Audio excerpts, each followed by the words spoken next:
right? Okay, we're good. And we're live. Okay, we are live. So we're gonna take this out. So anyway, welcome to the Supplement Snoop podcast. This is episode number 1, and I don't even want to say like my first guest. I want to put it more like my first co-host that Oh, we're I gonna have love on here because I feel like it's gonna be a back and forth kind of thing. 100%. So my first co-host, Jess Whitman. I am so excited to finally sit down and chat with you. So thank you for taking the time out to hang out with me tonight. Of course. Thank you so much for having me as your co-host. This is great. Right? Yeah, because I figured we're probably going to go down this road where we end up asking each other questions and kind of hanging out. So, because I think you said it perfectly, we were already talking about this, how we've known each other for a while, but not really known each other. Right. I look because I follow along with your content and I see all this stuff, but I'm like, I just want to hear because I think like one of the things that happens is we see people on social media and we see this snapshot of their lives. And this is kind of what I wanted to do with this whole podcast is Mhm. we see Jess, Jess just turned 22 and we see her in this, spot, right? But I'm like, how do you don't just wake up, 22-year-old Jess with all these things going on and it doesn't just, happen overnight. So that's what I'm curious about. Yeah. And I think that's always great because the story is what makes everybody's life interesting. Like, no one cares about where you're at right now. They care about what happened up until that point. And that's what everyone talks about, you know? Exactly. So we were also discussing how one of the weird things, like when you see a podcast or whenever you do one of these things, as an introductory kind of thing, people will always say, like, hey, introduce yourself, tell us a little about yourself. And when you do as many things as you do, I realized like that would be such a terrible question for you because you would be here for like an hour giving a background. So in your bio, you're like, so you compete, you're a Mhm. coach, you do all this amazing stuff for like empowerment that I see on here. So I thought like a better question would be like, if you like, what is a typical Jess day? Like you get up and how does your day kind of go about? That's a really great question. And I Thank you. actually love this question because my day is a very weird day. So I, I actually wake Right. up in the morning between 3:30 and 4 a.m. So I wake up extremely early. That's when I go to bed, probably. Yeah, we're flip flopped. Yeah. Like it's past my bedtime right now. I'm usually asleep. 22. I know. It's a problem. I'm like the oldest, youngest person that I know. That's what I like to say. I really am. I'm an old soul. So yeah, so I wake up between 3:30 and 4 a.m., which is pretty unconventional for me, I will say. That's more of a prep thing that I do because I do Mm, have a lot of stuff for prep that I just like to knock out in the morning because I'm a morning person. So I wake up, I'm ready to go. So I'll do my fasted cardio, I'll go on my walk, I'll get my steps in. On my walk, I usually will either do like some kind of meditation while I'm walking or something along those lines just to kind of get myself in the zone. And then I'll come inside, shower, take care of my doggos. mhm. And then, yeah, I'll just start work first thing after I get all that out of the way. So my work at first is always going to be client work. So that would be Mondays and Tuesdays are going to be programming. And then Wednesdays and Thursdays are my call days in the afternoons. But in the mornings, I usually do some type of like educational activity during those days. So really big on learning. So Wednesdays and Thursdays will be either like researching or I really love chemistry. So I'll research stuff on that or like just random things I just find interesting. So sometimes it's physics, it just depends on the day, really. But I'll just like learn something. And I think even if it isn't related to coaching, I just like to keep the habit of learning. So Mhm. learn something. So morning is either client check-ins or learning. And then the afternoon, I'll usually train, wrap up any client work, do like programs back end stuff, and business stuff is always in the afternoon, as well as content filming, anything along those lines. Right. Eat, walk, and go to bed. That's my Well, yeah, I mean, it's like no wonder you go to sleep like so early because you're doing way more during your day than I am. So no wonder you go to bed so early.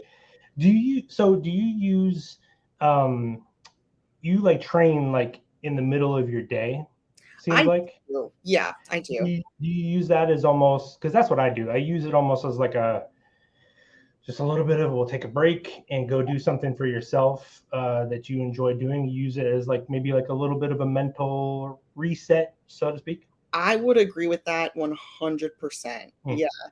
I usually try to go to the gym like after all of my work that requires like talking is done, because then I just need like a reset after that. So I'm just like quiet time and then I'm good Yeah, to go.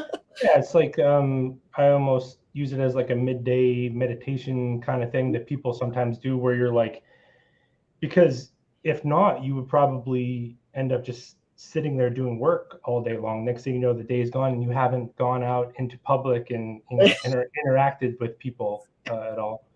Exactly. Yeah. And that has happened before. So, Yeah, it's easy to do. mhm. So we talked about something that you said that I wanted to talk about, because we mentioned how there's this snapshot of people's lives that we see. Like if I go onto your page, if I just discover you, this week, and I look, and people will already make their judgments about the type of person you are and your life and things like that. But you mentioned the one day you said that you had a business when you were 16, so we're talking 6 years ago, um, that was around Pop Tarts, and then you said it was Progress and Pop Tarts. And as soon as I heard you say that about having this thriving business at 16, I was like, holy shit, I need to hear the story behind this.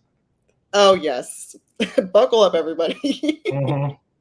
So it's actually kind of funny because that business grew so much further than I ever expected it to.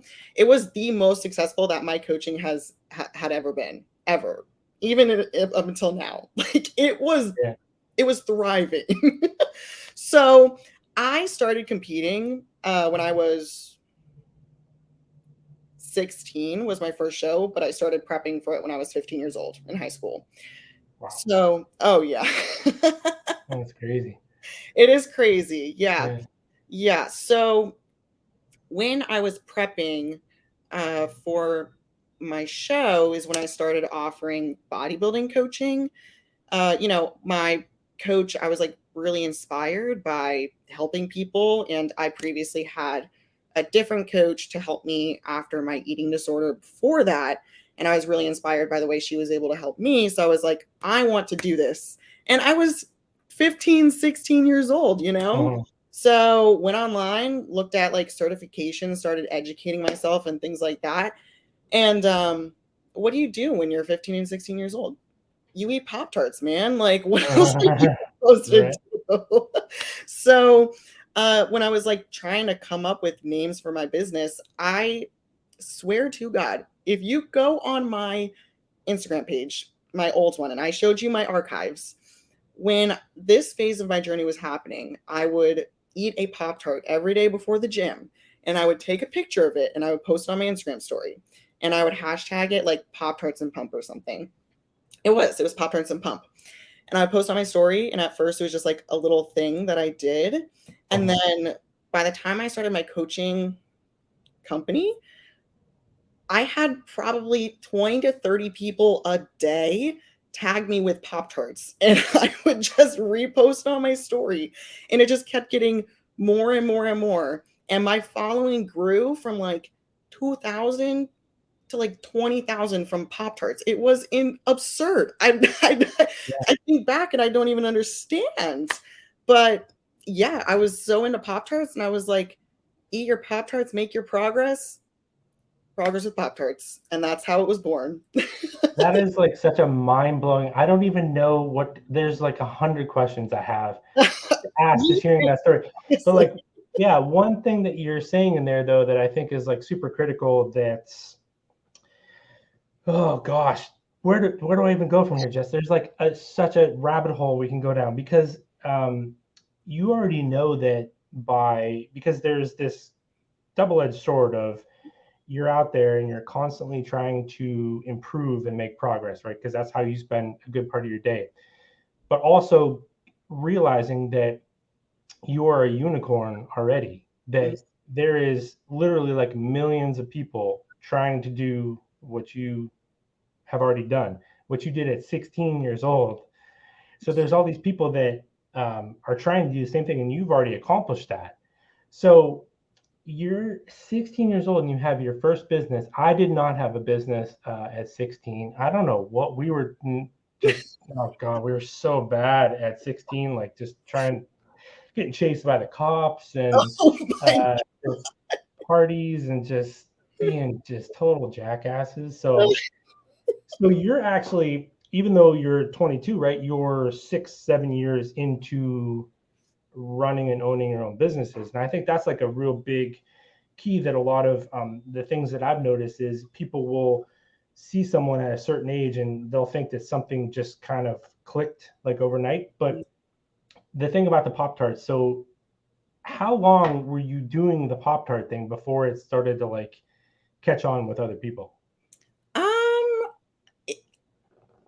maybe like a week or two. It was Really? pretty fast. Yeah. And I think because I had the hashtag Pop Tarts and Pump, and I really like, I was so into Pop Tarts. Everything, like when I went to the grocery store, I would just put pictures of the Pop Tarts up, like do little hauls with it. Like I was obsessed. Right. So yeah, and I think the hashtag Pop Tarts and Pump was like really catchy. And then I would take a pump picture after it and people would tag me in that as well. So it was just like this little thing. And you want to be reposted on other people's story. It helps Mm-hmm. you out. So Mm-hmm. it was like a win-win. So that's kind of like the fascinating part of it is everyone is always trying to hack the algorithm, right? You're Mhm. trying to tweak the algorithm, but you were literally just doing it because you're like, man, I love this stuff. That's literally Imagine that, right? yep. So so you're 16 years old and you're running your own business. My mind is just kind of blown. So how long did that sort of coaching? Because you're coaching people at 16. You have to go through something, and what the other part of what you said I think is really important. You have to go through something and see it through, and you were helped by someone else, and then you go, that's what I want to do for other people. You had that happen at a really, really young age. That's so the person was a coach of yours? Yeah. So I had two coaches. My first coach was like a female coach who I originally found on YouTube, and I'm still friends with her to this day. It's Lexi DeYoung, if anybody watching it like knows her. But so when I was earlier in my 15th year, I had my eating disorder. And so I was I didn't even know what an eating disorder was for anything. Yeah. Like when I was Yeah. going through this, I just knew that I was unwell.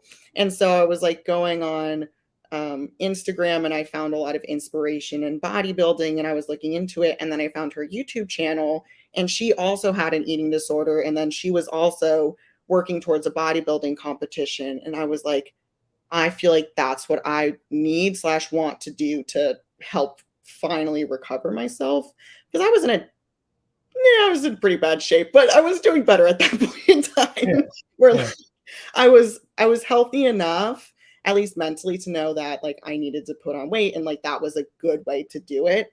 So I ended up reaching out to her and she just helped me a lot with my relationship with food and being okay to eat things like Pop Tarts because during my eating disorder, that was an absolute no go. Mhm. And so that's really when it started when I like finally allowed myself to have Pop Tarts. I was like, I need to share this with my Instagram. And then it just became like a daily thing as I got more comfortable eating them. And then my healing inspired my following to eat Pop Tarts. And I thought that was the coolest thing in the world. Yeah, so you're almost like publicly healing, and I think that that's one thing that I can relate to. Where I think people they always feel like they have to have everything all figured out before they use their voice, Mhm. and the like spoiler alert, you don't ever have it figured out, 100%. So I think people are scared to speak up because they feel like they don't have enough to add to it. But one thing that I've noticed about you that I love is I feel like you're like if I feel it, I'm just gonna say it kind of thing, and kind of not that there's any like consequences, but you're just like, I'm going to put it out there because you never know. It might resonate with someone else just the same way where someone resonated with you. Yeah, absolutely. And thank you for saying that.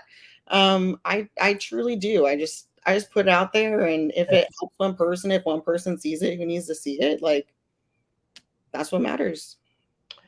Yeah, because you're so the whole like eating disorder thing, Hmm. were you really like heavy? Is there could you like point to anything that maybe because there's all this social media pressure and things. This Yeah. is stuff that I didn't have to deal with. Like we didn't have that. There was not really any we there was bullying a little bit in school, but nothing like really bad. But I feel like the difficult part about the about younger people is like to grow up where there is never really an escape Hmm. if you're on social media. Like you can go to school and there's pressure, and then there's pressure within groups, but then you also have social media. It's like you could never actually get away from it and have a break.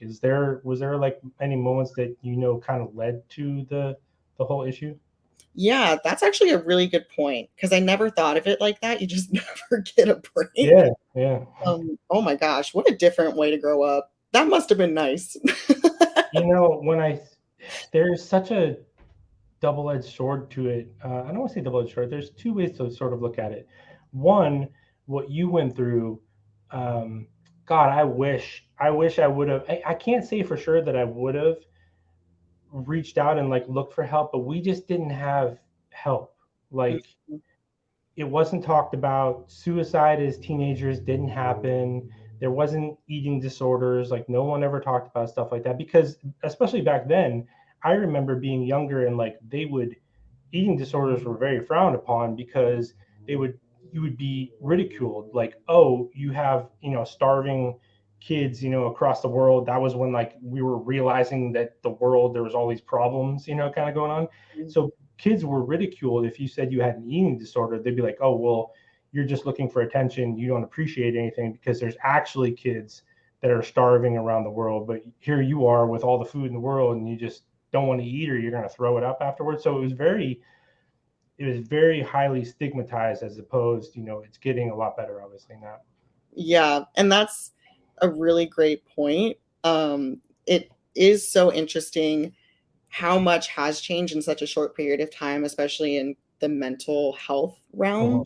which Uh-huh. is incredible. And it is so great that it has never been easier to get help from anybody at this point in time, which is amazing. So it is very interesting. But what's also very ironic is when I was younger, I was one of those people who made fun of like anorexic people or people at eating Yeah, disorders. I was like, that's fake. That's like it just can't be a thing. Yeah, and and then I it's got like it. just eat the food, right? Just go eat the food.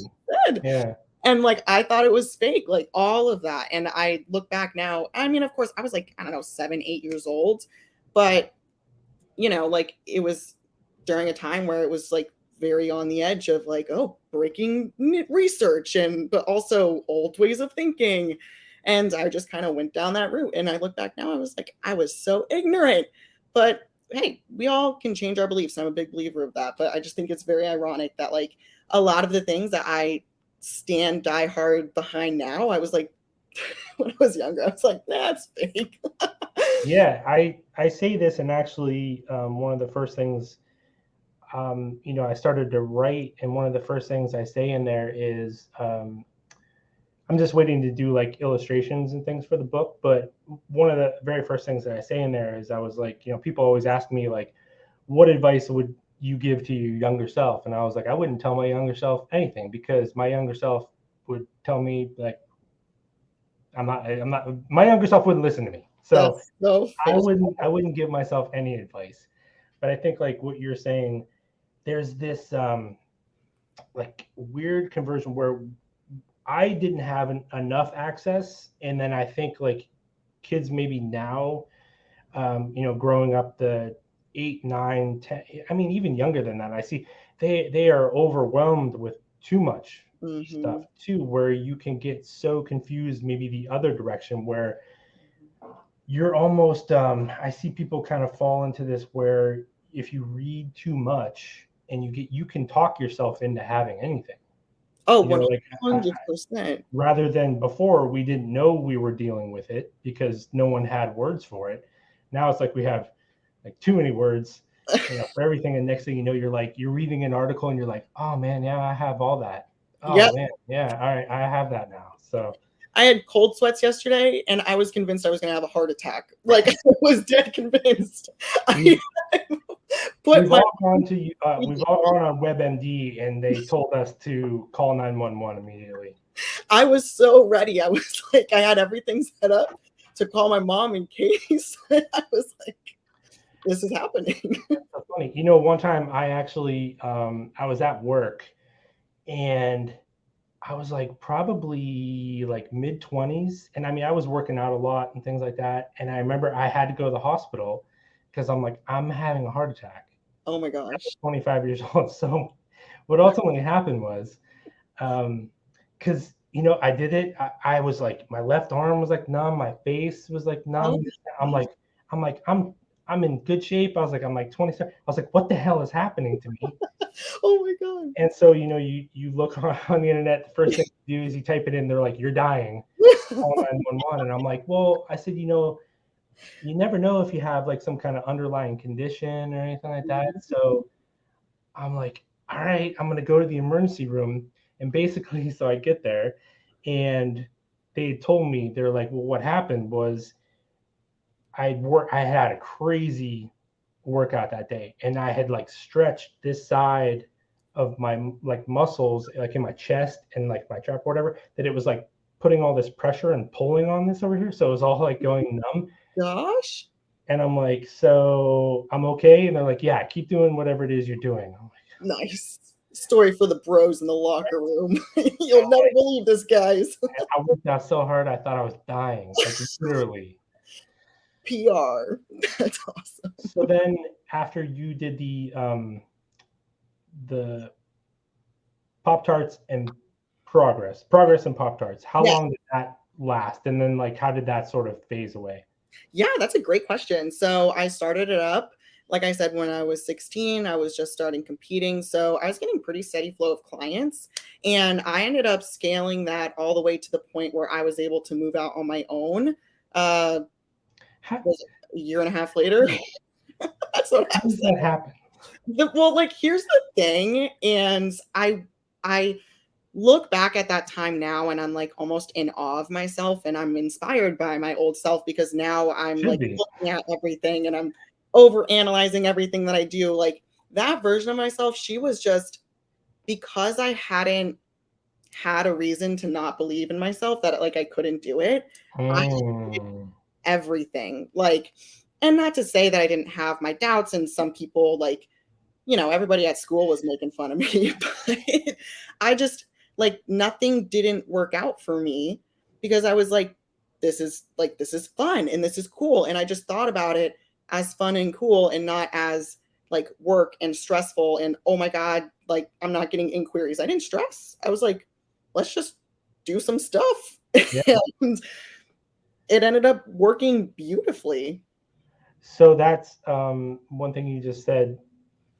That's really fascinating about how I didn't really think about that. Where if you're 16, say, and you're starting your own business and you're competing, you are 1000% an outlier. Mm-hmm. It doesn't matter what school you go to. Oh, yeah. So there would have, because there's so much pressure to conform, especially when you're in high school. Mm-hmm. That takes a lot of guts to sort of step out of, because I think everyone, even like someone like myself, I've usually been pretty good at like being independent and independently thinking, but still, even me, like, I mean, I was gonna hang out with certain friends and I would go along with what they were doing just because you need to be part of a group when you're in high school. So did you have, maybe because of social media, did that put less pressure that you needed to be in a group, say, with the people immediately around you because you had support and you had people that understood you maybe online? Did that kind of help? I think that's a really great question. Isn't high school interesting? High school is interesting. I would love to hear your high school stories because I Oh feel like, my gosh, I can't tell them here. We'll save it for the I've told, podcast. Kristen's a police officer, and there's some things I was like, look, I don't know what the statute of limitations are. So I can't tell you about high school. Oh my God, that's too much. Yeah, that was not me in high school. Not at all. So actually, funny enough, so when I was never like super popular in high school, I would say. Like I was with a good group of friends and it was just a moderate group, but I have a twin brother. So he was like my partner in crime all throughout Mm-hmm. all of my school. So I was never really alone. I always had him, and he is one of the coolest kids that I know, and he had his group of friends, and I was always welcome with them. And they would always like look after me and watch after me. So that was, kind of who I would hang out with. But as far as my friends were concerned, I kind of lost all of them when I had my eating disorder, and that's kind of when that started. Not because of them, but mostly because of me, because when I was in that state, like I wasn't talking to anybody. I didn't talk to my family. I would like lock myself in my room. Like it was a very dark time for me. So it was more so my fault. And then after that, I didn't really try to make amends. When you're young, like going through something that not a lot of people understand, it's hard to apologize for behavior. So yeah, I was just like, at that point in time, once I recovered, once I was competing, I was so happy and excited for what I was doing. I was like, I don't care. I just want to be doing this. So I was pretty okay with just doing my own thing. Oh man, that one, what you just said hit home pretty hard, because I think one of the things you always hear is, people will reach out to you and they'll say, or they'll tell you like, oh, talk to someone. And part of the thing that I was writing about, and part of like what you said that makes so much sense, is you don't know what to say. Like if someone were to ask you to describe what you're going through, you're not talking because you don't want to talk. You don't know how to say it, like how to put it into words. So how can you get help if you can't even explain what's going on with you? How can you possibly explain it to someone else if you don't understand it? So yeah, that was, when you said that, that made a lot of sense, because it's like you would love to, you would love to get it out there, but it's just not possible. Yeah, it's really hard. And I'm like just now finding words to like describe my eating disorder when I was 15. And like, Mm-hmm. because of that, a lot of tension in my family was created. And like, I used to just blame it all on them for not helping me. And now I'm like, the script is flipped. Like, I didn't know how to ask for help, and I have to take accountability for that. And then also, I have to like now communicate, like, hey, let's all come back together and, Yeah. and mend these wounds a little bit.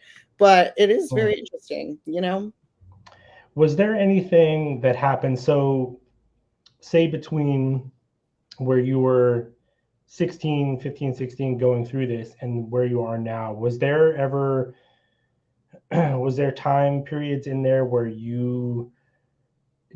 because if you don't understand what's going on with you, sometimes you will get very down on yourself. You think that there's something wrong with you because other people aren't going through this and other people don't understand you. So you're like, I'm I'm kind of the problem here, where there's something wrong with me. Did you go through periods where you sort of lost maybe confidence in yourself, or you thought maybe there was something wrong with you, and then maybe eventually figured out, you're like, wow, actually there was something good that was going on? Yeah, I think that's a great question. Thank you. Thank you.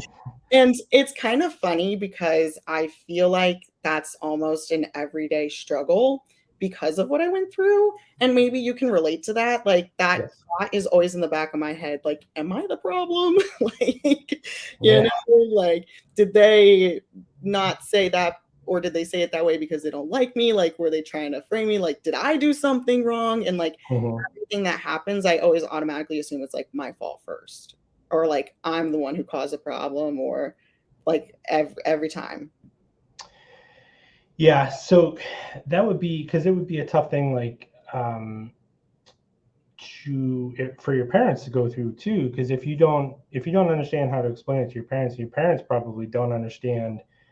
They just see you maybe as being an angsty teenager that's locking herself in a room, and she's, it might be oh, well, she's just going through a phase or something like that. But you're going through something a lot more serious, but Mhm. it's nobody's fault necessarily that you can't come together on it. It's just such a differing sort of perspective on it. Exactly. Yeah. And like my parents weren't very educated in mental health, like I said. Yeah. So it was just very like unaware. And my parents actually didn't know until because I was still pretending to eat and all that. So they didn't really know. They just thought, Mm. like I looked pretty okay in my baggy clothes in the middle of winter, so I don't look that skinny, Um, and I used to ride horses actually for like 8 years or so when I was younger, and I had to stop because the saddle like hurt when I sat on it because I was so Mm.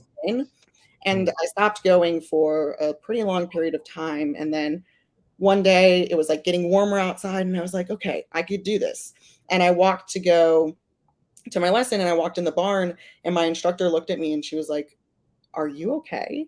Ooh. I was like, "Yeah, I'm totally fine." And like she hadn't seen me since I was probably 35 pounds heavier. So like my cheekbones were sunken in. I was like 80 something pounds. And she like took it super slow. She stopped the lesson early and she like pulled my parent, I think it was my mom who picked me up at that day, pulled her aside and like talked to her about everything. And I feel like that's when like the wheels started turning of like, okay, something is a little bit serious going on here. Hmm. And then you ended up flipping the whole script and turning it into a successful business. Yeah, for the most part. And it kind of ended up just like that. Well, and I think too, like one of the other things that you just said that is something I think about all the time is I make mention in a lot of the stuff I was writing about that you will have a breakthrough or Mhm. something like that. But that doesn't mean that all of a sudden you wake up and the clouds part and there's this, you hear the music playing and the rainbow comes out or everything. It's going to be something that's always with you. I think that's one thing that I've noticed, that no matter how far removed you are from it, it's still, but it doesn't have to be. Learning how to use it as momentum rather than something that sort of holds you back. You can control the relationship that you have with it, and then it kind of ties into maybe what I've noticed about. I could be wrong, but it seems like you sort of have gone through almost like a soft reboot again of your process. You're like, Yeah. I think because you started a new Instagram account, but it was more than that. It was like Mhm. you maybe became like very focused on a couple things that you had been trying out, and you were like go full bore like on a couple things. So anyway, talk me through that. Was that the plan? It was like, okay, I've done all these things, I've got all this experience the last few years. Now I'm going to focus on like a couple things and kind of soft reboot myself, so to speak. Yeah, I think, I'm in my early 20s, so I'm just trying to figure out who I am. And, Well, it doesn't change. I feel Yeah. like every year or so, I just have a quarter life crisis moment. Like you said, you just like have these epiphanies. Yeah. And I feel like it's different for everybody, but I do feel that there are significant points in your time or in your life, usually when you're at like all time lows or all time highs, where a really, really big shift happens. And those are always monumental points in your life, right? And so when I made that new Instagram, that was actually like an all-time low moment for me. That was like, and that was like the beginning of going on the ups. So, Well, because you've gone through that before, that mhm, you can recognize the signs that this isn't that's one of the key things I think you learn through these types of processes, that when you get really down or things get really, you're able to flip that mhm, because you've already been through it. You've already beaten this a couple times. You're going, I recognize what's going on now, and I'm not going to, self-destruct. mhm. This means if I stay at it, something different or something big is going to happen. But you're not waiting around. You have to like take those steps. Absolutely. Yeah. And like, I'm so glad I've had so many struggles. Like, looking back at it, I'm like, I'm well equipped for anything that happens. Like, do not Mhm. try me. I can manage. But yeah, so it was actually last year. My business was going great. I had several employees. Wonderful. Everything was scaled well. I was really excited about it. I had a lot of that money was going to, my supplements. So I was able to start that brand, had my coaching business. Everything was fabulous, flying colors. I was like enjoying everything. And I was really at the high of what started Pop Tart business. Like, that's where it grew to. And it was awesome. And everything up until that point worked out every single time until last year, probably around this time. And I lost pretty much everything in the course of a week. So I had to let go of my employees and I had to part ways. With that, probably I'd say 75% of my clientele also had to part ways. Mhm. So I was left with a business that was making significant money to a business that was making barely enough for me to even pay my bills, like Mhm. barely enough. And this all happened and I let it happen. And I had, quite a bit of money saved up and I had my supplements going. And I was like, okay, I'm not going to stress. It's all good. It's all going to work out. Like, maybe that's for the best. And it ended up being for the best, because those employees, they weren't in alignment with me anymore. And I was like, all right, no problem. And then like a month later, I turned 21. And you know me, I've been a goody two shoes my whole life. I was like, Mhm. let's have some fun. Like, now's my time. I don't have a lot of clients. My business, I'll just start it next month, or I'll start doing that again next month. And like, this was me, like, resting after years of grinding to get my business to where it was. And I felt that it was justified until I did that for several months. And then in December, I was making not even half enough to cover my bills. So at that point in time, bank accounts exhausted, credit cards maxed, bills not being paid, Mhm. couldn't go home for Christmas because I couldn't afford a flight. And I was like, oh goodness, like, this is not good at Yeah. all. And so that was the moment where I really had to like reach that to finally kind of look back and actually address the business situation that happened, because the reason why I never started again, because I stopped believing in myself. And that's why I look back at my old version of myself. I'm like, she built that business out of Pop Tarts and you did it before, and now you're sitting here crying thinking you can't do it, and you Mhm. have years of experience. I was like, get your head out of your behinds. Like, come on. But the Mhm. mental has so much to do with it, because Yeah. I couldn't, because I didn't believe in myself. And yeah, then I just had like a huge epiphany, and and everything's going great again. It's just crazy.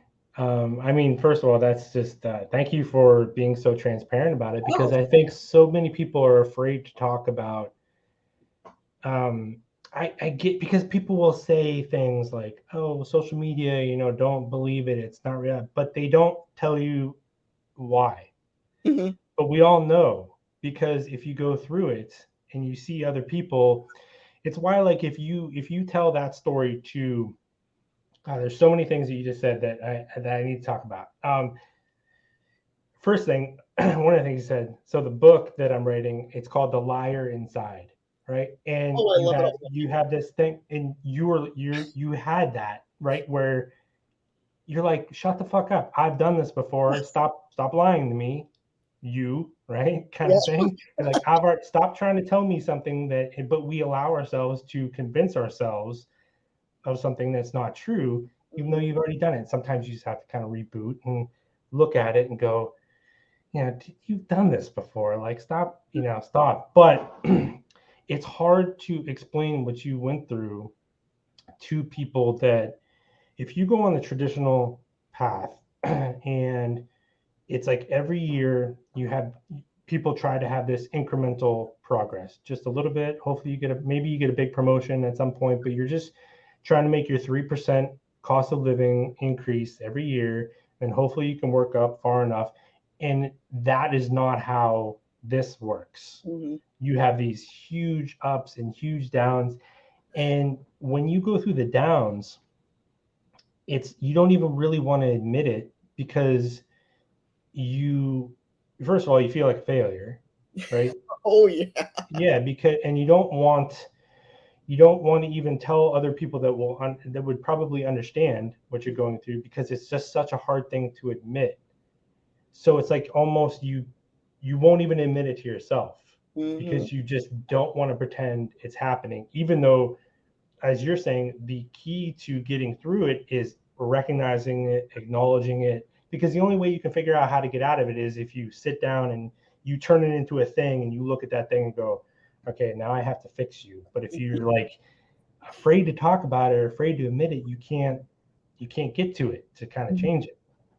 Yeah, and I will say you're spot on with that. And I just told my family about that last month. I And they, can't believe, right? I'm shocked that you did tell them. yeah, and they're like, we would have helped you. But I was like, and Mhm. throughout that year, I rarely like texted my family, called them, because I didn't want to talk to them because all I can think about was like, I'm a failure, I'm a failure, I'm a failure. Like they're gonna know, they're gonna know. And that's Mhm. all I could think about. So I wouldn't message them, I wouldn't text them. And like that really damaged our relationship further, because I'm in Texas and they live in Pennsylvania. It's a long ways away. So I really learned through that, like the only person who thinks you're failing is yourself. Truthfully, the only True. person. Yeah. No one else thinks you're failing. Everyone else is like looking at you and either trying to help you find a solution, but no one's like, you suck. Like no one thinks that. Yeah. That's true So because everybody kind of recognizes it, right? yeah. And it's just like people see your failures as still on some sort of milestone because, like, you never go back to knowing nothing or, like you always know something or have something that you can do. Like, you're never at complete zero, never. And so I kept using my failure as like, or like my failure, okay, we'll say this as like this crutch. And I was like, just like your failure is still like where your 15-year-old self would have been so excited to be. Like I was like, I'm living in dream. Mm. What am I Yeah. doing? Like Yeah. I can't be sad. And I just, but you do, like you said, that liar inside, it just convinces you that you suck. Like, don't try that again. And yeah, I would spend my days, in my bed. And like, I used to have so much work ethic when I was younger, and I like this all I wanted to do. And then that one moment, and I didn't realize like that was my time to keep going. And instead, I just threw in the towel. I just gave up. Mm-hmm. Because I think like one thing that it's like the way this process, at least it seems to me, and just from hearing that story and just knowing other people that kind of go through it, you're sort of going through this process like in chunks. It's almost like chapters of a book, right? Where you got to the end of this chapter and you're like, okay, sometimes we hang on to that story for just a little bit too long, and you're like, you sort of exhaust all possibilities, and then you have to start over. But you're starting over with a lot more experience, a lot more tools. So even though it might feel, especially financially, when you look at it financially, sometimes you're like, wow, Oh yeah. you're like, that was a disaster. But you're sort of, Two margaritas. yeah, now you're going back out there just more equipped to go to another level next time. Because a lot of people will stay, you stay in abusive relationships or you stay in bad business relationships or whatever it is. You stick around too long because you feel like you're too invested Mhm. to leave. And that's one of the things, because I went through the same thing too, where you sort of build something that maybe you didn't even necessarily set out to do, and then next thing you know you find yourself on this path and you're going, nah, but now I can't turn back because I've already invested too much into this, financially locked in. And then you stop, and exactly what you said, I'm thinking to myself, I'm like, dude, you've done this like 10 times in the last like 4 years, where you've just taken the Etch-a-Sketch and like shaken it out and started over again. Like, what are Yeah. you even talking about? Like, and that's actually what started when I literally woke up at like 3 in the morning with you, um, woke up and just started to write about it, because I'm like, what are you even saying to yourself in your own head? I woke up at like 2:30 in the morning, 3 o'clock in the morning one time, and my brain would not stop agonizing about how much I have failed everything. Yes. And my future, I have no future because, this went wrong. And I'm like, but you've gone through this like 100 times. What are you even talking about? So that's kind of what led the whole getting it out of your system, because it's like, because it was sitting there behind me and I was not acknowledging it. And then when I sat down and I wrote it out and I looked at it, I'm going, man, what are you even talking about? You know? Yeah, and it's always like that. Like when it stays in your head, it just becomes so like over exaggerated, and it's just, and I like to use this with my clients, for example, because starting a fitness journey, it's like, oh my gosh, like you don't want to fail, right? And that's like a big thing. Like it's, I failed so many times, like I don't want to fail again. Why would I start again? I'm like, okay, let's say you do fail. Like, what would you do? And they're like, well, I would just try again. Boom, let's start. Right. We're Imagine good that. to go. Yeah. That's all you need. You just need to try again. Like it's not, and we make it this big deal. And it's just like the more I fail, the more I'm like, man, that wasn't that serious. Like, let's try again. Yeah. What else? What other choice do you have? Exactly. I think like the gym too is, do you find, so getting into like your coaching, so now because you're competitive, do you coach people that are more in trying to get in competitions, or because it seems like you're very much also into, I'm not going to use the term life coach. It's Mhm. like, it's just too cringe sometimes, but would you say that you have like different types of people that come along, or do you have sort of a niche that you kind of work with? Yeah, that's a great question. I have a such great variety of clients, and I'm so grateful to have such a big variety of clients, from young clients to older clients, middle-aged clients, moms, competitors. I have such a wide range. Former athletes, current athletes, like amazing range of clients. And the only like requirements that I have for people that I work with, I want them to be female, and I just want them to Mhm. have a purpose. That's all I want. I just want you to have a purpose in whatever it is you're trying to achieve. Because if you have a purpose, and if I didn't want to work with all female athletes, like all you need is a purpose, and that's all I'm looking for. Like I just want a reason why, and I just want to know on that first phone call that it's enough to push you through the really hard times. And if I feel that, that's all I need, and they get the results themselves.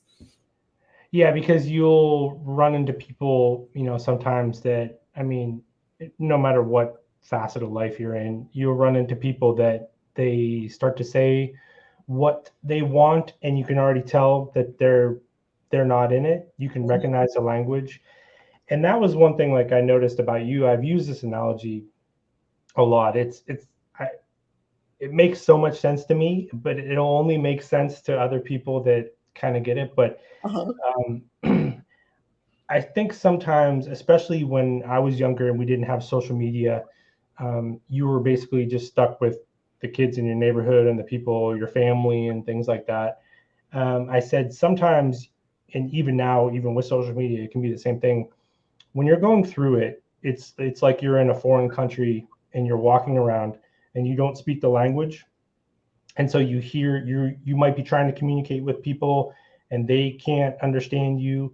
You know what you want to say. You've like, I'm looking for this place, like I feel it in my soul, but they're looking at you like you're speaking a different language, and then they try to tell you something and you can't understand it. And then it's like you hear someone off in the distance, right, and you hear that they're speaking the same language as you, and you just naturally like, oh, I recognize that. So you start to gravitate towards other people, because that's how I felt when I was listening to like some of your stuff, because we met through when you were going to launch your supplement line.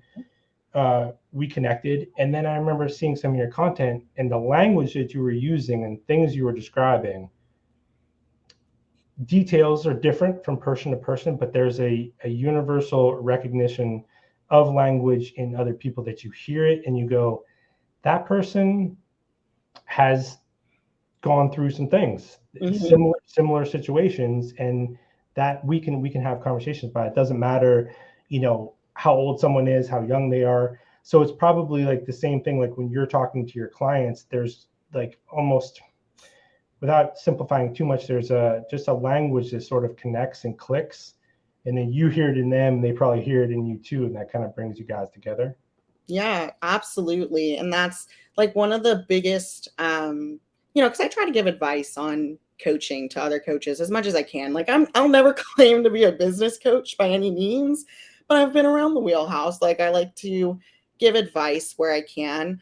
And yeah, that's one of the things that I always try to mention. I'm like, just talk on your stories, because like the way you talk, your posture, the energy that you put off when you're talking, no one can feel that when you're typing. I'm like, no one knows. But when you talk, like people will connect with your vibration, your energy, whatever you want to say, or they'll hear a certain word and then it's just this, downward effect. And then what do you know? Next thing, everybody's applying to you. And like the period of time where I was not focusing on my business, all I did was type on my stories like a couple days a week because I was just pretty drained. And I didn't get any inquiries from that. And usually I just get inquiries because I, was posting on Instagram and stuff. But I noticed a direct, what's the word? Correlation? Yes. A direct correlation between when I talk on my stories and when I don't, of like people signing up or inquiring or whatever it is. And it's like, yeah, you're so right. You just kind of feel it, and you just get that you just get that vibe. I don't know how to explain it, but everybody knows. It's like the sixth sense. Right. Mm-hmm. And so is that that's what I think too. I appreciate, like, with what you do is I'm almost like, if I feel it anymore, or well, like, because there's times where you kind of like doubt yourself, and kind of like what you're talking about. You're like, what I'm saying, do people really care? Does it matter? Kind of thing. Like, am I really reaching anyone, or whatever your goal is? Like, is it you kind of go through the ups and downs, but then um, it's really cool when you find it again and you remember, and you kind of go, yes, I am good at this. This is, what I mean? I do, have this thing that is not everybody has that, or they're so afraid. I think people are so scared of their own voices sometimes. I don't ever judge someone for this, because I'm sure I felt the same way, because I remember telling people this story where, even not that long ago, you if you had to give like a presentation or a speech or something like that, like in front of the class, or at a job or whatever, it was the most horrifying thought in the world for me. I remember, even so, I graduated from college way later in life. I was laid off from the company I was at, and then I went back to school during that time. Long story short, we had to do a speech during one of the classes, and I remember getting the syllabus, and I'm like, oh man, and it's like months away, and I'm already freaking out about it. You're like sweating because you have to do this thing. But by the time, and I started to do Instagram things at the time, like a little bit later, and now I swear to God, I tell people this. I was like, if they ask me like tomorrow to like go on and talk with the president or whoever on live television, I'd be totally fine. That's so It's like awesome. it's like the same person that, I mean, like literally, it was like debilitating fear, because you're so scared of your own voice, and you're so scared of being judged by people. And kind of like one thing you said earlier about the judgment, you're so worried about it. People really, I mean, yeah, there's a few, whatever, people are just weird, but people aren't judging you. People don't, what I've noticed too is like, people, when they're public speaking or whatever, they're so worried about looking foolish and all this other stuff. When people are watching someone else speak, I am rooting for them so hard, and so is everyone else. No one wants you to look like a fool. And I think when we stand up there and we go, these people are all waiting for me to make a mistake, kind of thing. Yeah, absolutely. And I also feel like, I feel like you've definitely found your life passions, or you're like on that path. You're writing your book, which I didn't know you're writing that. Congratulations. That's Oh amazing. yeah, yeah, yeah. Oh yeah, that's so Oh, we great. talked about that. Yeah, yeah, That's so great. No, it's amazing. Um, and so I feel like a lot of being confident in public speaking and not being afraid of looking like a fool is just knowing your truth and being true to you and your purpose, and why you're on this earth. And when you know that, it doesn't matter if you look like a fool, because you're like, yeah. I'm doing it in my truth, and you don't care after that. So, I feel like the lack of personal development education is like a real reason, and healing, to be honest, is like a real reason why things like being scared of big groups of people and being afraid of judgment is like such a big issue. Because I'm like, if people were all confident in who they were, it just because they healed, to me, it wouldn't be an issue. Wouldn't be That's an just my issue. opinion. Very open to other opinions, though. Yeah. No, I agree with you because, and I tell people this all the time too. Like if I'm ever talking to someone and I can tell they have a lot to say, but they don't know how to say it, and I'll tell them, I'm like, I don't even need you to make sense. Hmm. Just start saying things, Yeah. and that's how the basically the book that I wrote. It started off as a word vomit journal of getting the shit that was in my head that night out.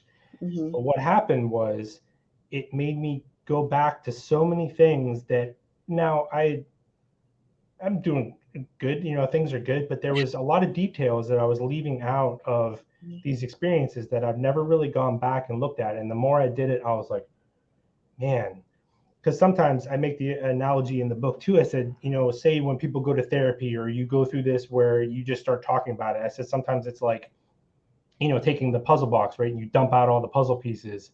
It's like you get it out, but now you just have this table covered of puzzle pieces everywhere. And now you gotta make the border, and then you gotta find the flowers, hopefully that go together, right? And the picture that goes in. But it's like just you dump it out, but now you gotta line everything up Hmm.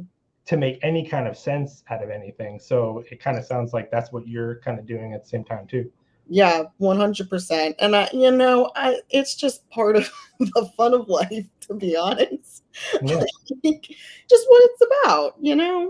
And don't get me wrong, it's like really difficult to find safe spaces to like talk about, experiences or like things you want to say. It's like really hard to find someone who you trust to talk about that. But I'm like, the the issue is that most people, and like myself included, for a long time, all of last year, I didn't even trust myself, and like that's where you can get in trouble, when you can't like sit down and, like you said before, like admit to yourself, hey, we gotta figure this out, like this ain't working. So do you ever, because that's one of the things too, is that whole the practice of just talking, just saying things and like putting it out there. And you don't even necessarily have to, writing in journals and things like that is good. Um, but also using your voice. Like I encourage people a lot of times too, like don't even necessarily, it's not, you don't necessarily have to post everything, but it's always good to hear your own voice and to really love the sound of your own voice. Because one of the things I hear people that I think is so sad, but I don't judge them for it because they'll get through it. But you hear them say like they hate the sound of their own voice. Mhm. And I'm like, that is such a sad thing to hear because that same person that's saying that, I'm like, our voices are unique to us, right? It's like it's like a fingerprint, right? Mhm. And I'm like, the same person that's saying they don't like the sound of their voice. I was like, there's other people that that just want to hear the sound of your voice, Mhm. whether it's someone in your family, your close friend, or something like that. I said, so sometimes just just start talking, like listening to yourself and getting to know the sound of your own voice, because like that's one thing I love that you do is you're like you don't you don't curate your content perfectly to have everything set up and I have this perfect thought that I'm gonna throw out there. You just You're just talking like that. I do the same thing. I'm just like, I don't think when people ask me questions and stuff like that, I just start talking. Next thing you know, I'm talking about I don't know, who knows? But I never edit anything. Like I never reshoot anything. I just, there it is. And then I go back and watch it sometimes and I'm like, what the hell am I talking about?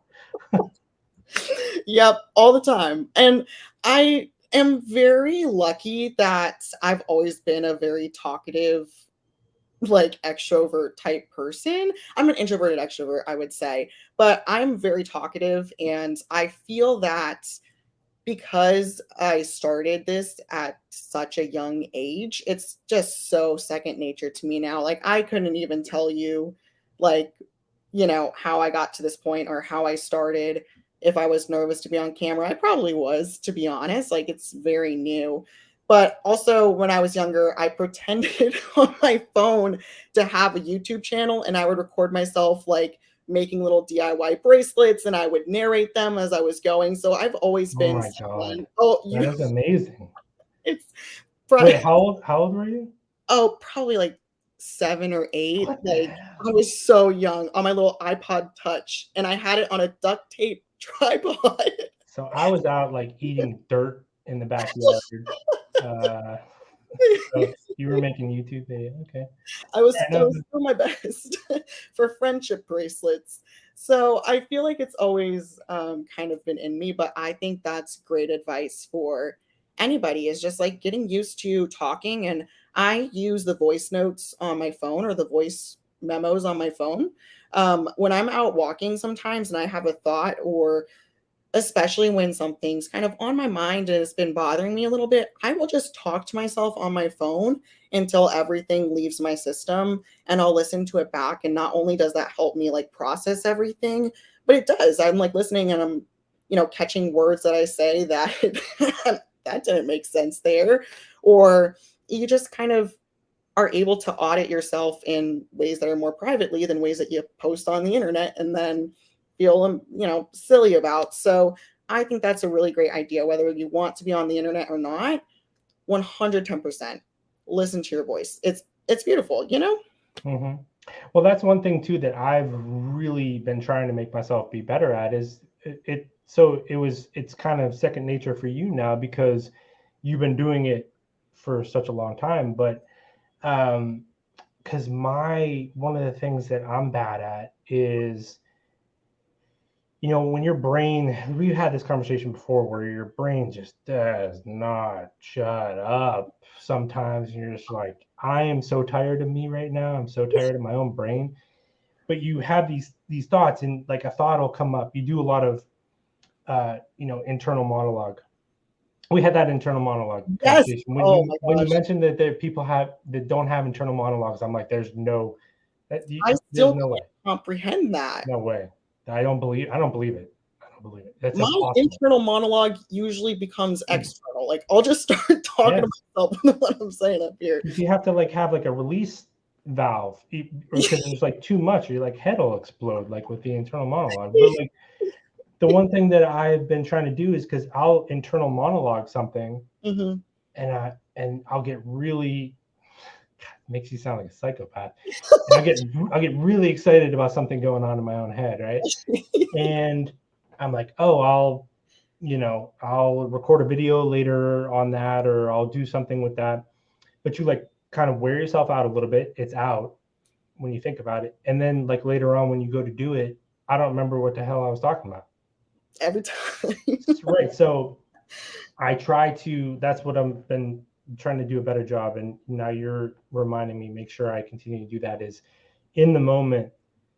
You don't necessarily have to post it or anything like that, but just say it, write it down, do something. And next thing you know, you see this pattern of kind of thoughts and things that kind of come out of your head. And that's how the book sort of started to come about. And I started to reorganize it into coherent thoughts that actually hopefully have some kind of structure to it. So that's good practice is voice memos to yourself, whether it's writing it down or actually saying, I would prefer to say it, out loud and hearing the sound of your own voice. Because I've seen so many people that I've known on social media that were hesitant to get on camera, or they were hesitant to talk or anything, and then you see them kind of go through it, and next thing you know, they're doing a second nature, and you're just like, that is just so cool to watch. Yay. Yeah, I do think that's really cool. That's a good idea too, where if you have a notebook to write in every location that you have. Yeah, that is a good idea because right, sometimes it's just gone. It's just Mhm. gone. Like when you and you're like, oh, I'll remember. It's kind of like, oh, I'll remember this when I leave the house, and you just walk out. Kind of what Yeah. happened. And like our day and age is so distracted. Like I'll walk into a room and I forget why I'm there. Like who's to say I'm going to remember my ideas? And like our best ideas are usually when we're doing random things. Like you don't even think about it. So, Mine yeah, are always at like 2:30 in the morning when I'm trying to sleep. it's like, come on, Always. Ryan, not now. Yeah, I wake up and I was like, if I could be as productive all throughout my day as my brain is at say 3 a.m. I'm like I would be, but only while I'm trying to sleep. Like Hmm. if I'm wide awake, then it doesn't work. But if I'm dead asleep, I wake up. I'm like the amazing ideas that I've come up with at like 3 in the morning that I'm just too tired to get on. I was like, if I could just harness that, everything would be good. It's your power hour. It's your It time to really is. Well, that get. is one thing. So, do you ever notice that you're like, because one thing I talk about that's really nice about somewhat controlling your own schedule is you have certain times a day where you're more productive. You're just better. Is that like kind of what you find about yourself? Are you just like certain times a day you're like, look, I know that I'm not going to be able to get much production done like brain wise. Oh yeah, 110%. I follow like I would say a pretty traditional structure. I'm most productive in the morning because I just love mornings. They're my favorite. And I would say like up until like 4 or 5 p.m., I'm not getting anything done after that. Like, Right. zero. I will stare at my computer for 4 straight hours before I type a single letter. Like there's nothing coming out of this brain anymore. So you have this next phase that you're kind of in Mhm. that I've noticed anyway. What is it? Project Empower? Is that what it's called? Yeah, so this one is I don't want to mess it up. I'm thinking about Pop Tarts. Yeah. No, project too many P's. Project Progress, and then I have the Empowered Empire as well. Yeah. Alliteration is. I love alliteration. Big So thing for me. Love my yeah, letters. yeah. So what is that about? What is and this is something new. Yeah. So Project Progress is like my rebranded coaching business. So Hmm. instead of the Pop Tarts, this is the new coaching business. And I have like a whole brand book with it that I'm very, very excited about.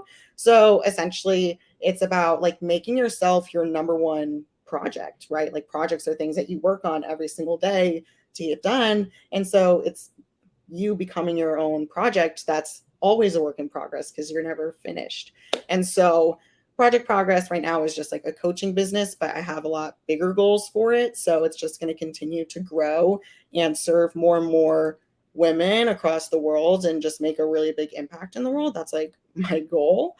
And then the Empowered Empire is just like the people within that and just the community within that is what I really want that to be is just the people that are progressing, even if they're not a part of the program. I just want a bunch of women who are ready to change themselves and thus change a world because that's how it starts. That's what I want that to be. I just want it to be a awesome group of people. Yeah, that and there's no. That's the good thing is the way we're sort of set up now is you can connect with so many people, and there's no shortage of amazing people. I'm always like I say it all the time, but the thought process I had behind creating the app and then creating the Facebook group to go with it, it is because that's kind of part of it too. Like with someone that you've seen it before, right? And you plan, you have a plan, but also that weird recognition that you have where you go, yeah, I have a plan and it's good to be a planner and we wake up and we're regimented, but also being able to like let go of the plan when it Yes. decides to do something else, and you can pivot kind of quickly to go, okay, we need to move in this direction now. So it's like that weird dynamic of, this is my vision, this, because vision is everything. Vision is the buzzword for all of us, right? It's like, hey, you have to have this vision, but then the vision changes, and it's that ability to sort of adapt and kind of move forward when that vision sort of changes, right? Yeah, absolutely. And like, I think that's just the coolest thing about what we do, and just another reason why you literally can never fail. Just change your mind. And I said that um on the reel I posted the other day. I was like, the only difference between like trying a different way, or, starting over, like, which we consider to be okay, versus failing, is like whether or not it was your choice. Like, you choose to try it a different way because you did it, but you think you could do it better. But failing is like when a source outside of your control causes you to have to try again. But I'm like, that's always working in your favor either way. Like, starting over will never hurt you. It won't, because like we said before, you got more tools now, and now you have an opportunity to do it better or differently, or Yeah, something really different. I think that's something too. I don't even think we necessarily believe in that concept of starting over, um, because you're not. You just know that you're starting again. Yeah, Maybe that's a better way to put it. Because yeah, it's like, I remember, going through that process, and I already, after going through wiping the slate clean and starting over a few times, then I got things to, what changed for me, being able to recognize when you have that epiphany or that moment, right? So mine was, so on my birthday, and this is what I started writing about, but on my birthday, that day that I made the Instagram video, and I wasn't sure whether I was going to post it or not, but it was the first time I had acknowledged the suicide attempt. So this was about 23 years when I attempted suicide when I was 17. I didn't acknowledge it or recognize it or even allow myself to admit that it happened. There was just so much shame and weirdness that was attached to it. I didn't even acknowledge it to myself until my 40th birthday. And I remember getting up that day, and I had all these like amazing people and messages and stuff that people had reached out, and my closest friends had made this like video montage of all these video messages and things like that. And I remember just like crying my eyes out, right? And I remember going to the gym later on that day, and what I said was, I said, dude, thank God you didn't do that. Thank God you're still here, that you got to see this. And it was the first time that I had ever acknowledged that it happened. And I tell you that was a different person after that moment.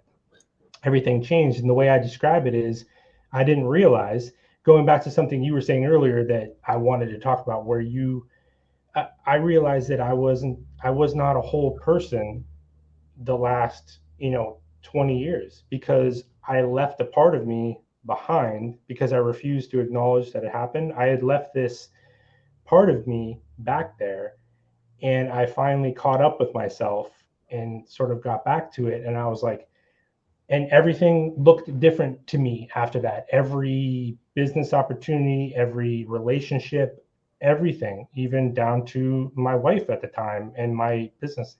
And I remember after that, I changed, and she was like, this is not the person that I married. And I was like, you're not, I get it. And so I said, well, all right, I'm going to start over again, because I'm just a different person. And you recognize that too. When you have kind of like one of those moments, you're like, okay, I'm just differently equipped now. And now I'm going to go over here. So it's like, you're just sort of starting again, starting a new chapter. So anyway, I could talk forever about No, that. that But was amazing. I'm so glad what you shared that. And I highly encourage like anybody watching this from my following to watch the video that he posted, because it was very touching. And it was amazing. It was incredible.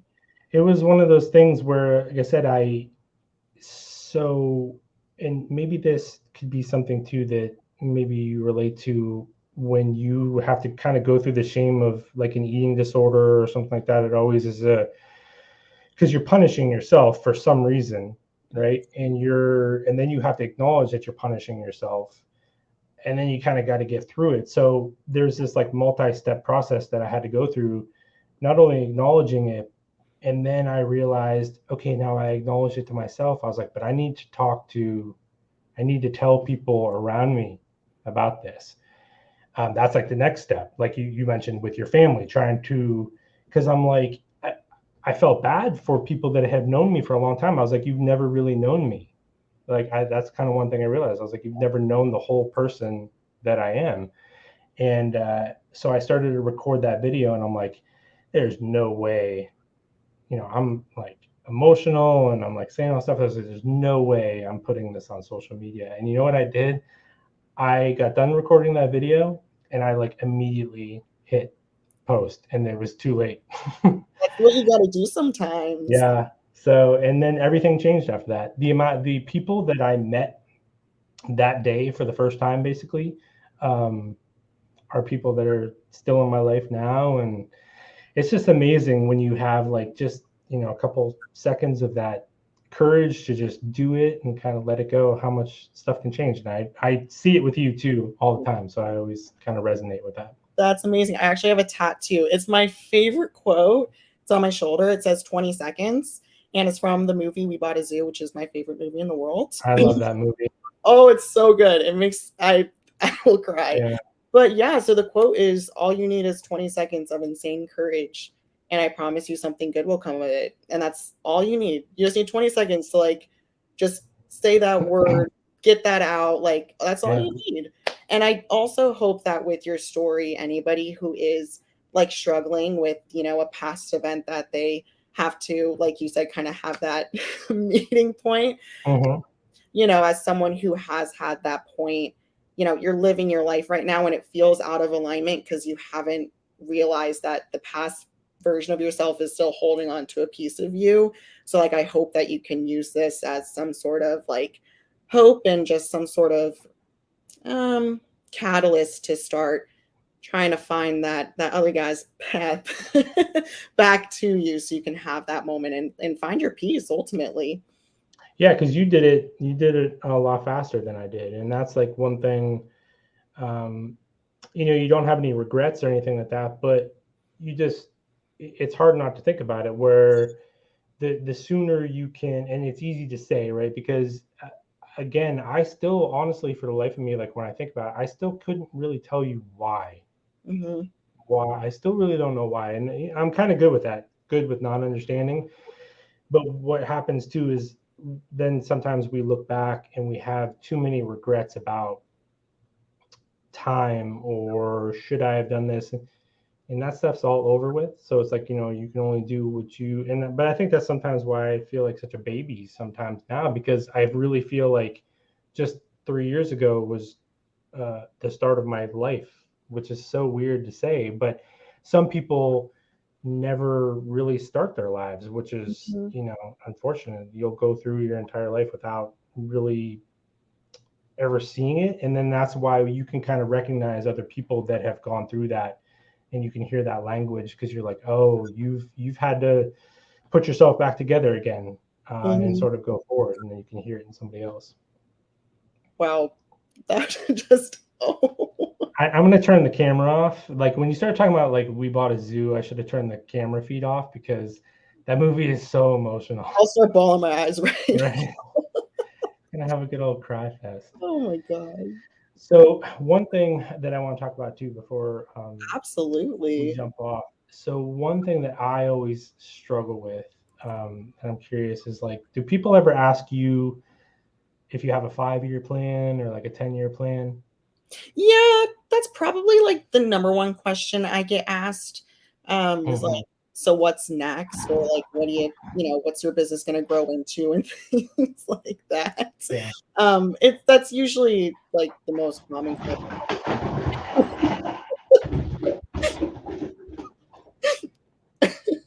That is literally my cat is in my supplement stash, and he just knocked everything over. Oh, he's still going. All right.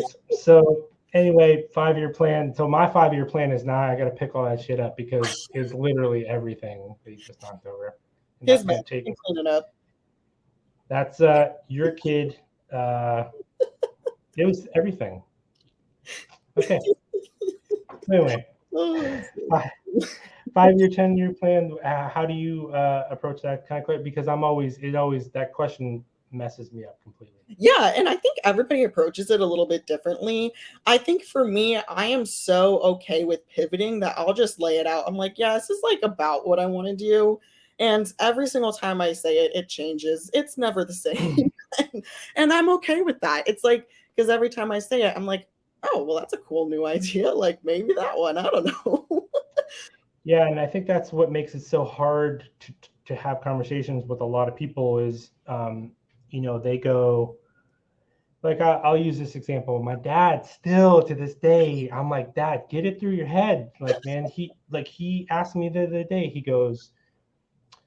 he's like, so, son, are you, I mean, it was literally like 2 years ago. He asked me how I provide for myself.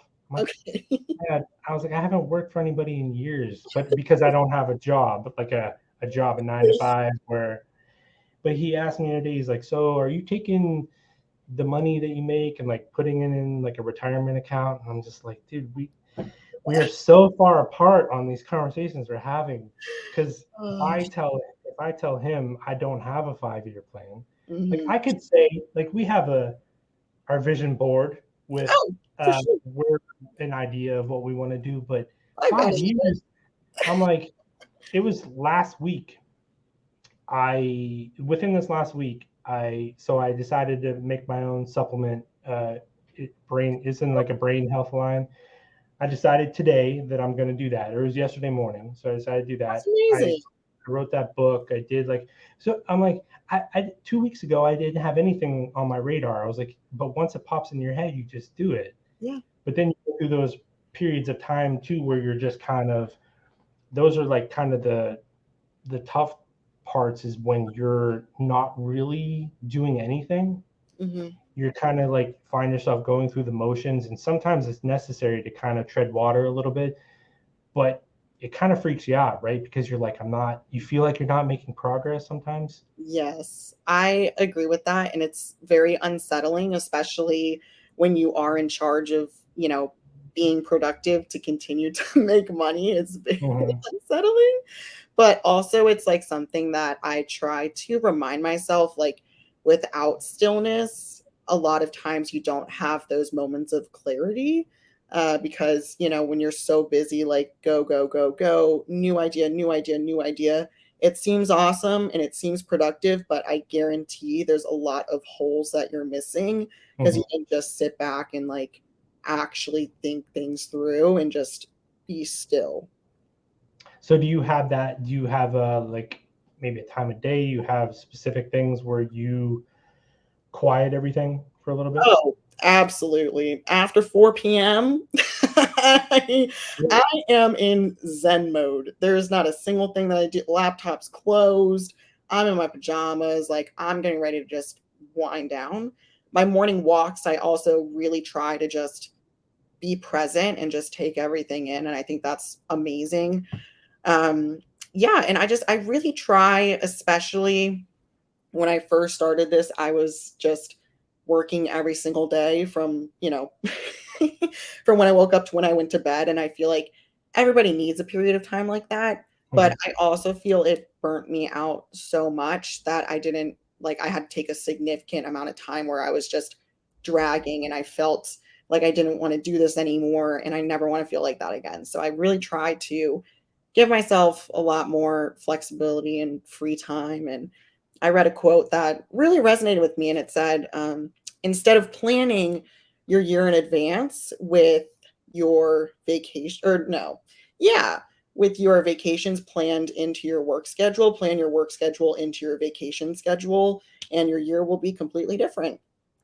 That is one that's good Yeah. because I think that's one thing. I've lived kind of two separate lives, like at this point, where I worked for a long time in the traditional path, And, you're working towards your retirement. You take your vacation, once a year, and, it was fine. What I didn't realize was I always was sitting there going like, what is wrong with me? Because I wasn't happy, Yeah. even though, I had a good job and I had a house and the picket fence and the two, heading towards the 2.5 kids and the two labs kind of thing. But I was like, this sucks. I do not want to do this, Mhm. and everyone around me, that's all they wanted. And I'm going, am I just insane or what? Yeah. And then, the more, that's why social media has had such a big impact on my life, is meeting people that are like, yeah, that's the way I feel too, and they're doing like really cool things, just sort of against the grain a little bit. So that's always like one thing that, because I just didn't grow up with that. And then you were practicing YouTube videos at 7 years old, so Well, yeah, no, I thanks. was a creative young child. What can I say? Yeah. So we could probably keep going for a couple hours, but I will wrap this up. If there's anything else, there's a million things I still would like to talk to you about. But so we don't want to talk about too far into the future, Mhm. but if you want to talk about, say, what you have going on like right now and how people can sort of get involved with what you're doing, the Empowered Empire and the Project Progress Yes. Empowered Empire, the alliteration is just amazing. So if you want to talk a little bit about that before we jump off here and how people can kind of get involved. Yeah, thank you so much. Yeah, you could just follow me on Instagram. That's kind of where everything's going to be home base in for now. Project Progress is like I did say that right. Yeah, I did. It's getting it's messing my head. That's just like my personal coaching for now. So that is all linked in my bio, and everything will be continuing to expand as we speak. So I'm very excited about it. All right, awesome. Yeah, because who knows? I mean, next week everything could be totally different. It could. I could All be right, I could fail again. Who knows? right, and then start again and And again. there we go. All right, so I appreciate everyone coming in and commenting. Lots of cat comments and hanging out. Jess, it was so good to finally sit down with you. It was Yes. something, you were literally the first person that came to my mind when I was talking about this podcast, because everyone has stories. And one thing that I don't like, see, I'm trying to end this podcast, but I still want to keep going. Um, One thing that I really want people to stop saying and stop feeling like is that just because everyone has a story or everyone is going through hard times doesn't mean that your story is not valid, and doesn't mean that what you're going through is not valid. It's okay to talk about it. It's a good thing to talk about it. Mhm. Just because other people are going through it doesn't demean what you're going through. And I just really wanted to hear like more about like what made Jess, and I think we got tons of good stuff from this. So Well, that's great. Well, thank you for the opportunity, and I love that. That's such a great like message to end the podcast on, and I could agree 100%. awesome. Like, and I think about that a lot, and I promise that we can end it after this. But this is a nugget. Yeah, Um, all the nuggets. We're yeah, gonna cut up all the but nuggets. when it comes to like feeling like your problems aren't bad enough, I totally relate to that. And then I was talking to a friend and they said, okay, well, what would a bad problem be? And I would like name something off and they would say, like, okay, so what would that feel like? And I'd be like, well, I don't know because I've never experienced it. Hmm. But still, like the worst thing you've ever experienced is no matter what spectrum, still the worst thing you've ever experienced. So it's all just as valid to all of us because, like, I don't know what a lot of your hardships felt like, but I do know what my worst one felt like. And that's just as valid. So I never agree. feel bad. I agree. And keep recording your own voice. Listen to it. Learn to love it. That's the message. All right, Jess. That's that. It was awesome. We will talk soon. Yes, sir. Thank you so much. All right.